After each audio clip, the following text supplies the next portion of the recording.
Hello दोस्तों, UP TGT PGT की श्रृंखला में आपका स्वागत है। दोस्तों, हम लोग शिवाजी देख रहे थे। दोस्तों, पिछली क्लास में हम लोग शिवाजी के बारे में चर्चा किए हैं। आइए अब देखते हैं हम लोग शिवाजी के बाद अब लोग हम देख लेते हैं दोस्त पेशवा पेशवा काल का उत्कर्ष कैसे हुआ और किस प्रकार से वो भारतीय इतिहास में फेमस हुए, किस प्रकार से प्रसिद्धि प्राप्त किए। आइए देख लेते हैं दोस्त। बाजीराव विश्वनाथ फर्स्ट पेशवा शासक। तो पेशवाओं की शक्ति का उत्थान साहू और राजा राम की विधवा पत्नी ताराबाई के मध्य चल रहे गृह युद्ध के दौरान हुआ। तो पहले पेशवा कौन हुए हैं दोस्त? ये हैं बालाजी विश्वनाथ, जिनका कार्यकाल रहा है 1713 से 1720 तक। तो बालाजी विश्वनाथ एक ब्राह्मण था। उसने अपना जीवन एक छोटे राजस्व अधिकारी के रूप में प्रारंभ किया था। 1699 से 1708 तक बालाजी थानाजी जाधव की सेवा में रहे। 1708 में उनकी मृत्यु के बाद उनके पुत्र चंद्रसेन जाधव ने ताराबाई के पक्ष में मिल जाने पर बालाजी विश्वनाथ को साहू की सेवा में आने का अवसर प्राप्त हुआ। साहू ने उसे 1708 में सेना के व्यवस्थापक की पदवी दी। नई सेना के गठन व देश में शांति व सुव्यवस्था की स्थापना का कार्य सौंपा। आगे देख लेते हैं दोस्त अगला।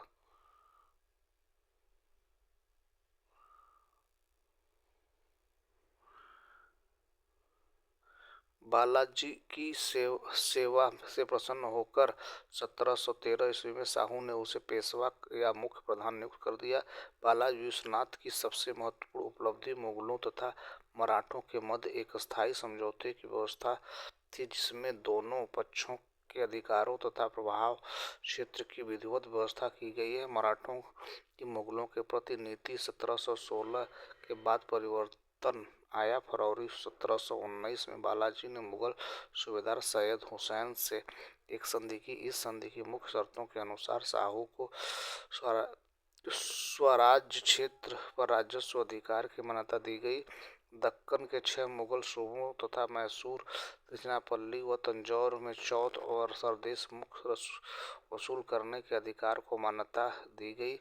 गोंडवाना, बरार, खानदेश, हैदराबाद व कर्नाटक में हाल ही में मराठों द्वारा जिन क्षेत्रों पर कब्जा किया गया, उन पर मराठों के अधिकार को मान्यता प्रदान की गई।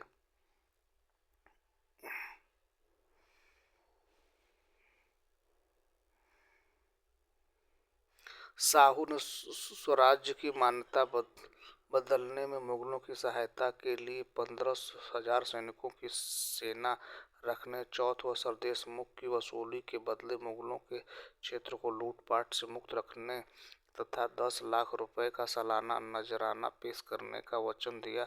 1719 में बालाजी विश्वनाथ एवं सैयद हुसैन अली के बीच हुई संधि का मुख्य कारण फर्रुखसिंह को गद्दी से हटाना था। मराठा मुगल संधि बालाजी विश्वनाथ तथा हुसैन अली के बीच की शर्तों की मान्यता रफी उद्दराज ने दी थी। 1719 में बालाजी विश्वनाथ मराठों की एक सेना लेकर सैयद बंधुओं की मदद के लिए दिल्ली पहुंचे, जहां उन्होंने बादशाह फर्रुखसिंह को हटाने में सैयद बंधु की मदद की और मुगल साम्राज्य की कमजोरी को प्रत्यक्षतः देखा। इतिहासकार रिचर्ड टेम्पेन ने मुगल सूबेदार हुसैन अली तथा बालाजी विश्वनाथ के बीच 1719 में हुई संधि को मराठा साम्राज्य में मानागाटा का संज्ञा दी। आगे देख लेते हैं दोस्त अगला शासक। मराठा साम्राज्य का अगला शासक कौन हुआ है दोस्तों? ये हुआ है भैया बाजीराव प्रथम। तो 1720 से 1740 में मराठा साम्राज्य का द्वितीय संस्थापक बालाजी विश्वनाथ की मृत्यु के बाद साहू ने उनके पुत्र बाजीराव प्रथम को पेशवा नियुक्त किया। इस प्रकार बालाजी विश्वनाथ के परिवार में पेशवा पद पैतृक वंशानुगत हो गया। उनके अधीन मराठा शक्ति अपने चरमोत्कर्ष पर पहुंच गई। उन्होंने मराठा साम्राज्य के विस्तार के लिए उत्तर दिशा में आगे बढ़ने की नीति सूत्रपात की, ताकि मराठों की पताका कृष्णा से लेकर अटल तक फहराए। बाजीराव मुगल साम्राज्य में तेजी से हो रहे पतन और विघटन से परिचित थे। वे इस अवसर का पूरा लाभ उठाना चाहते थे। मुगल साम्राज्य के प्रति अपनी नीति की घोषणा करते हुए बाजीराव प्रथम ने कहा, हमें इस जर्जर वृक्ष के तने पर आक्रमण करना चाहिए, शाखाएं तो स्वयं गिर जाएंगी। आगे देखते हैं दोस्त। आगे 23 जून 1724 को सूकरखेड़ा के युद्ध में मराठों की मदद से निजामुल मुल्क ने दक्कन के मुगल सूबेदार मुबारिज खां को परास्त करके दक्कन में अपनी स्वतंत्रता की सत्ता स्थापित की। निजामुल मुल्क ने अपनी स्थिति मजबूत होने पर पुनः मराठों के खिलाफ कार्यवाही शुरू कर दी तथा चौथ देने से इनकार कर दिया। परिणामस्वरूप 1728 में बाजीराव ने निजामुल मुल्क को पालखेड़ा के युद्ध में पराजित किया। युद्ध में पराजित होने पर निजामुल मुल्क संधि के लिए बाध्य हुआ। 6 मार्च 1728 को दोनों के बीच मुंशी शिवगांव की संधि हुई, जिसमें निजाम ने मराठों को चौथ और सरदेशमुख देना कबूल किया। आगे देखते हैं दोस्त। सरदेशमुख देना स्वीकार कर लिया। इस संधि से दक्कन में मराठों की सर्वोच्चता स्थापित हो गई। इस संधि से शाहों को मराठों के एकमात्र नेता के रूप में मान्यता देने आदि सभी शर्तों को मंजूर की गई, किंतु उसने संभाजी को शाहू को सौंपने से इनकार कर दिया। 1731 में डभोई के युद्ध में बाजीराव ने त्र्यंबकराव को पराजित कर सारे प्रतिद्वंदियों का अंत कर दिया। 1731 में वरना की संधि द्वारा संभाजी द्वितीय ने शाहू की अधीनता स्वीकार कर ली। 1737 में मुगल बादशाह ने निजाम को मराठों के विरुद्ध भेजा, परंतु इस बार बाजीराव उसने अधिक योग्य सेनापति सिद्ध हुआ। उसने निजाम को भोपाल के पास पराजित किया।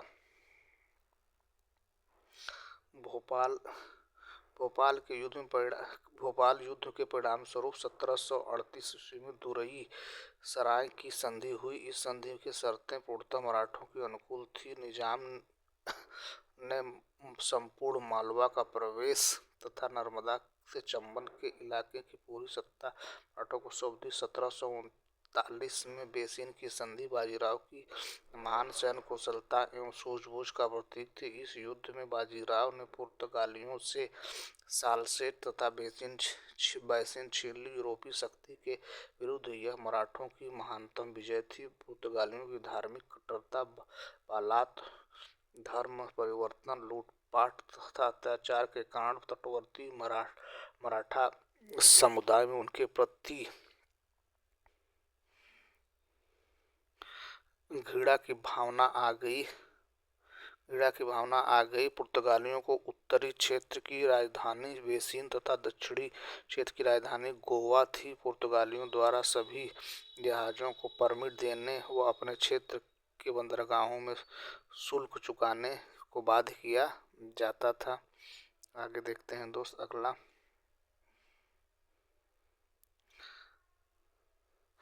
बाजीराव 1733 में जंजीरा के सिद्दीकियों के खिलाफ एक लंबा शक्तिशाली अभियान आरंभ किया।